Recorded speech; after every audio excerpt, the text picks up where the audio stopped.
Hey everybody, Whitney LaBrie here, and this week I have a very special video because today I'm doing a collaboration with 5 other miniaturists. Each one has played a role in creating a craft room, and so all of us have come together and made amazing things for this craft room, and then we all sent it over to one miniaturist to put it all together in a small room box. So definitely check out these miniaturists.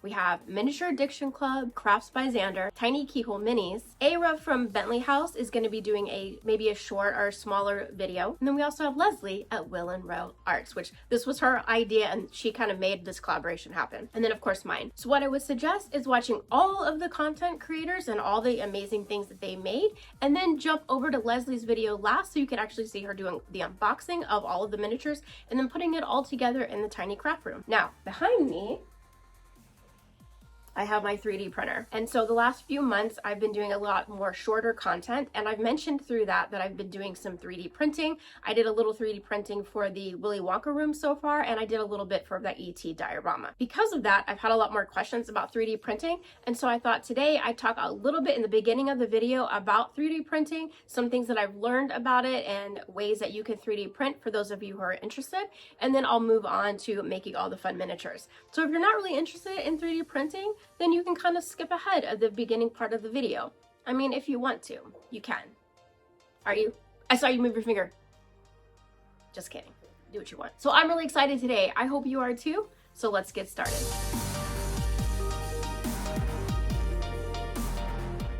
Let's get started today by talking about the 3D printer that I purchased. So you can see here in the middle, the big yellow case there, that is my ANYCUBIC Photon Mono LCD based SLA resin 3D printer. Yes, and I have had this for about 2 years already. It sat for about a year just collecting dust.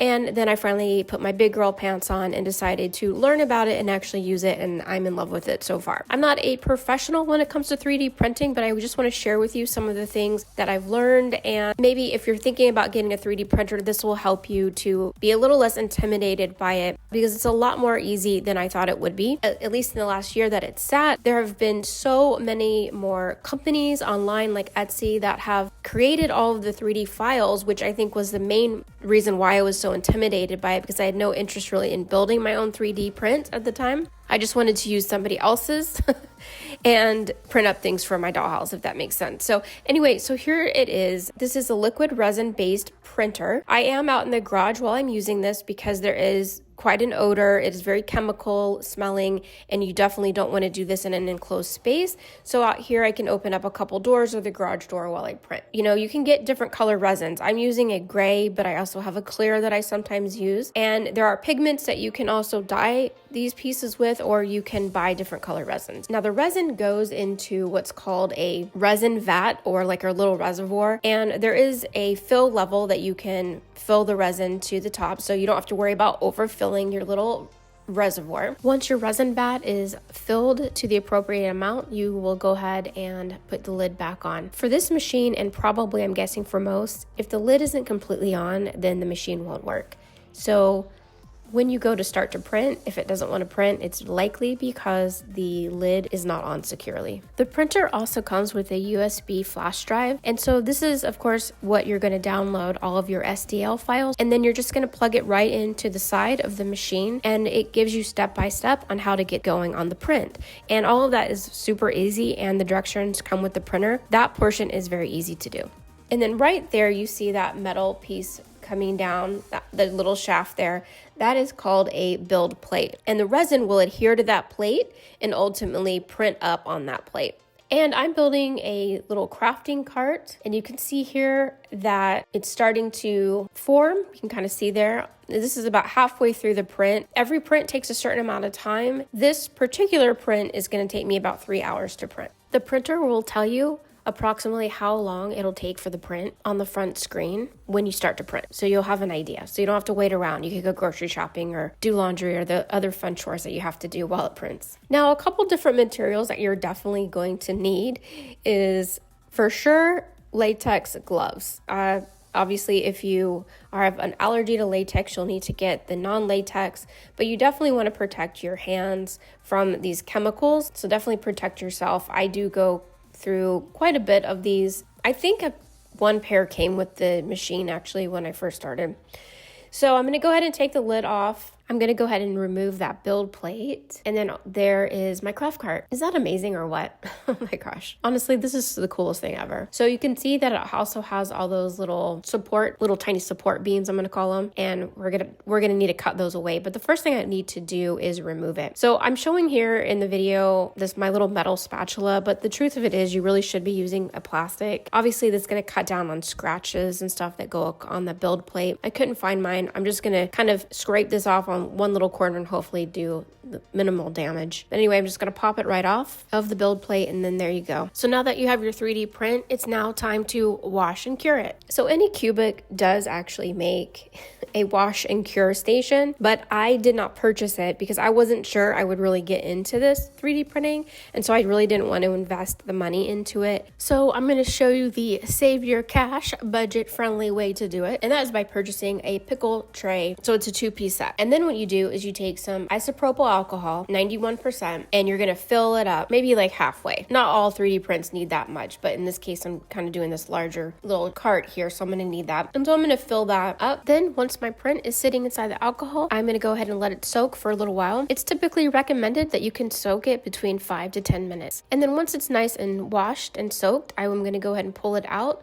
and I'm going to take an old grubby toothbrush, and I'm going to wash it. I'm going to scrub it just a little bit, making sure to get off any of those leftover little resin pieces that might be stuck on it. And then I might pop it back in there to let it soak for just a few more minutes. Before I do the next step, which is going to be curing the item, I'm going to use some little wire cutters here or some crafting snippers, and I'm going to start removing the little supports. And this can be a little bit of a tedious process. I actually like to do it under a magnifying glass so that I can make sure that I'm really seeing what I'm clipping away so that I don't accidentally clip off a piece of the miniature itself. And it is recommended to take these off before we cure, like I said. And that's because the resin right now is softer, a little bit more manageable, and it's less likely to damage the piece when you're removing the supports. Yay, and now you can finally kind of see what this is looking like, a actual little crafting cart here. Now this one is now cleaned, the splices have been removed, and now it's ready to be cured. Now again, in the curing station, I can just pop it in and go ahead and cure it with a UV light. In this case, I'm just going to use my UV flashlight right here, and I'm just going to run it over this piece, and I'm just going to do this for a couple minutes, really, 2 to 3 minutes. It depends on how strong of a light that you have, to really be honest with you. And this is going to start the curing process, which is going to harden that resin. And then the next step after this is completely cured is to go ahead and you can let this sit and make sure that's fully dry. You might need to slightly sand it with a very fine sandpaper to get off any of the little knots that sometimes the supports can leave. And then you would do a nice prime coat, and then you can paint it.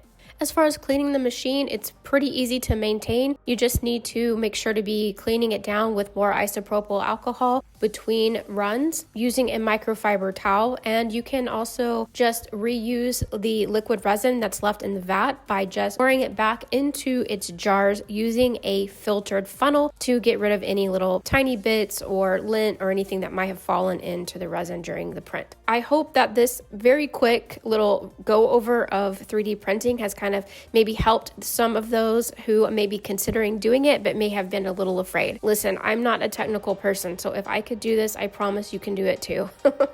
This is not a sponsored video. I'm not saying to go with this particular printer. It's just the one that seemed to fit the needs that I had, and it also seemed to be pretty easy, which is what I was definitely looking for. There are plenty on the market, and there are also lots of Facebook groups that are just 3D print specific so that you can get on and of course ask any additional questions and find out what other people are using for their specific needs. I would highly recommend doing that before making your decision. Okay, now that you have seen how the sausage is made, let's take a look at some sausage. Yeah, I said it. Now in my own crafting room, I have a file cabinet that I keep pictures of things that have inspired me or papers that inspire me and things like that I just really want to hold on to, pictures and that sort of thing, cutouts and magazines. And so I kind of wanted to create that for this room also. Okay, so the first thing I made for the collaboration was this 3D printed little milk crate here. This is a clear resin that I used, but you can see that I've got a little hole right here. Now, this is because when I went to clip off those supports, I didn't do a very good job and I created a hole. So you can see why, it's very important to be very careful when you're cutting those off. But anyway, that's okay because I have an idea to cover it. Now I've primed it. and I painted it white for using an actual file cabinet manila file, and I'm going to cut it down so it can fit inside this crate. And so once I have those all set and they're all in there and everything looks like it's fitting well, I went ahead and I'm going to take each one of those out, and then I'm going to cut them down so it gives those little top tabs. So they kind of look like this. And what I love is because they're actually made out of the real file cabinet organizers, you know, not only are they the right color, but they just look so real and they feel good too. Now I'm just taking small little scrap pieces of paper and I'm going to put a little piece at the top just to look as though they have tiny labels on them. One of the things that I wasn't a super fan of is how bright white that crate was. I want it to look like it's a little bit dirty, like it's been sitting off to the side for some time and gathered a little bit of dust in some of those nooks and crannies. And so I'm going to add just a little bit of paint, kind of dinge it up just a little bit on the bottom. Doesn't need to be super dirty. This isn't like an abandoned piece. It's just, you know, one of those, maybe grandpa had it in his garage and then mom had it for a while and now somehow I've managed to get my hands on it and I'm going to use it for storage. So that's what it looks like now. Now I want to fill it up with some inspiring little pieces of artwork, and I have a lot of little small pieces. So I just have a couple different categories. Well, actually not more than a couple. I've got animals and art and Victorian stuff and flowers, some landscape pieces, landscape pictures, and some other little things. And so I'm going to organize them all out, and then I'm going to fill up each one of those files with some little inspired pictures to have on hand for collages or artwork, whatever the person that is going to live in this room needs. I want a little bit of it in here. Okay, so that little hole in the front, I do need to address. This, of course, is going over to Leslie, who's building the main space for all of these small pieces in the collaboration. And I know that she is a huge fan of the 80s, just like I am. So I thought I'd make a vintage I love the 80s bumper sticker. And so I just printed up one. Then to give it that slick bumper sticker look, I'm just going to put a piece of tape over it and then cut that out, and then I'll glue that right to the front. So now it says I love the 80s. And I think that's super fitting for not just the room itself, but for Leslie. And then it's also a little piece of myself too.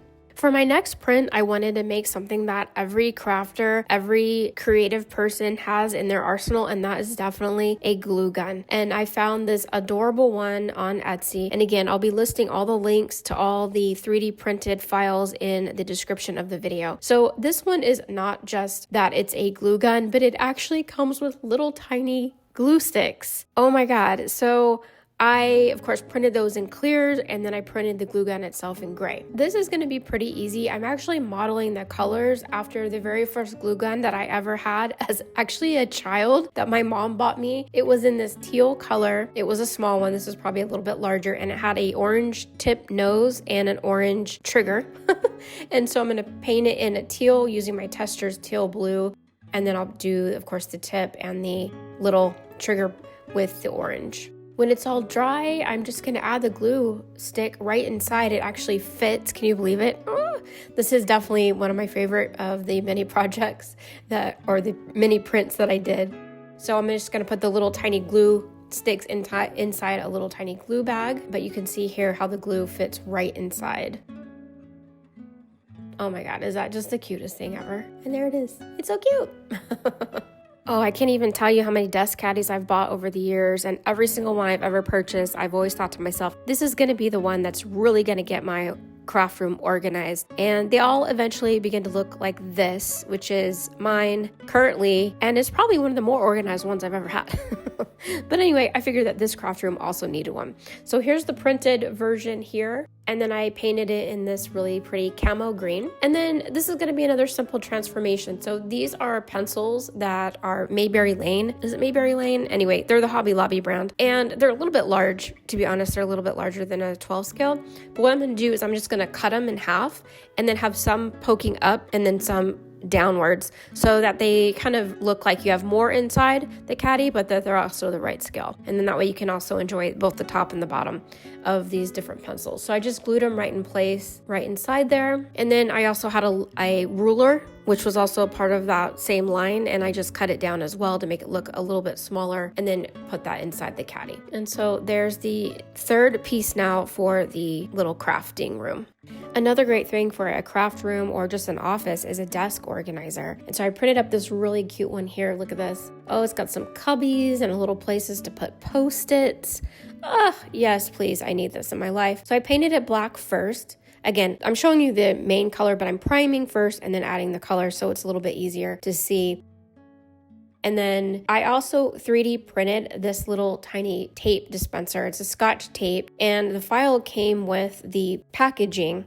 So I printed that up as well. I used this also for my Christmas wrapping video if you saw that. But here's the print up. And then again, just to get that really shiny packaged look, I just took some tape, just like I did for the bumper sticker, and I basically am using it to kind of laminate it. This is also going to help when you cut it down so that the edges of the paper don't fray. And then I just glue that together, and then there I have like a little tiny Scotch tape package that I'll lean into the desk organizer. So these are some 3D printed mechanical pencils, because we're definitely going to need pencils in an art room or a craft room, and these are a great way to go about it. So I printed them up, and then here they are once they've taken them off of the base. And then I really want to get that mechanical pencil color, so I had to mix a couple of my acrylic paints together, and then I painted them in that, it's almost like a golden yellow. It's not really orange and it's not really yellow. And then here you go. And then I did dip the tips in a nice burgundy color, like a little maroon color, to kind of give them the look of erasers. And I did a lighter coat for the tip. All right, and now I've gone ahead and glued them all in place. And then I do want to have Post-its in that front little tray. I didn't have any of the really stereotypical yellow Post-its in my house. I had like every other color but the one I needed. So instead what I did was I just took a marker and I basically colored a piece of paper, and then I cut those down to little tiny squares to fit inside the front little square. And then I'm just going to lift up the front little corner of one, just so you can get the idea that there's more than one little Post-it in that front little square. I also wanted to add a couple tools to the little desk organizer. So of course, these are the exact little clippers that I used to remove my 3D prints. So I thought I would print up a few of those and cut them out and paint them. I'm gonna add those to the desk organizer as well. And then I'm leaving one little space open. I figured that Leslie will maybe she'll modify some of these pieces. I don't really know what she's going to do. So I just wanna leave a little bit of flexibility in some of these pieces if she wants to add some stuff to it. But really cute rubber bands or paper clips or something would be adorable in that little front cubicle tray too. Okay, and then just a few little extra pieces that I have here. I just want to throw in some more items that she can use around the craft room if she wants to or not, whatever she wants to do. But I do have this little tiny basket right here. It isn't a 3D print. It's actually something that I got in my little Miniverse home edition little surprise packages. And so I had this one. So I'm going to add some paint to it to give it a little bit more details. I'm just doing it in this dark maroon and then rubbing it off so you can see some of the basket weave detail in the actual little basket itself. Then I'm going to take some little leftover scrapbook pieces and I'm going to roll them up and I'm going to shove them inside this little basket. I also have this little Miniverse stool. I actually got a couple of these. I think that Leslie can, again, use this for this project, for another project. She can modify it, put something cool on top of it, whatever she wants to do with it. All right, and so I'm just gonna add those pieces in as well and go ahead and get this package sent off to her. So that's it, you guys. That's it for my mini collaboration part of the craft room. So make sure to jump on over to everybody who has collaborated in this video and check out all the really amazing things that they've made for the craft room. I hope you enjoyed today's video, learning a little bit about 3D printing. Maybe some of you are going to jump into it. Let me know in the comments if it's something that you have decided, you know what, I really do want to try this. I'd love to hear. And also, if you have any other questions for me, feel free to ask. Again, I'm not a pro at this yet. I'm learning as I go, but I'll be more than happy to respond to any of the questions that you may have about the 3D printing. If you haven't already subscribed, go ahead and do so. Give me a thumbs up, like the video, share the video, do all the things, you know what to do. It's always a pleasure. I'll see you next time. Bye.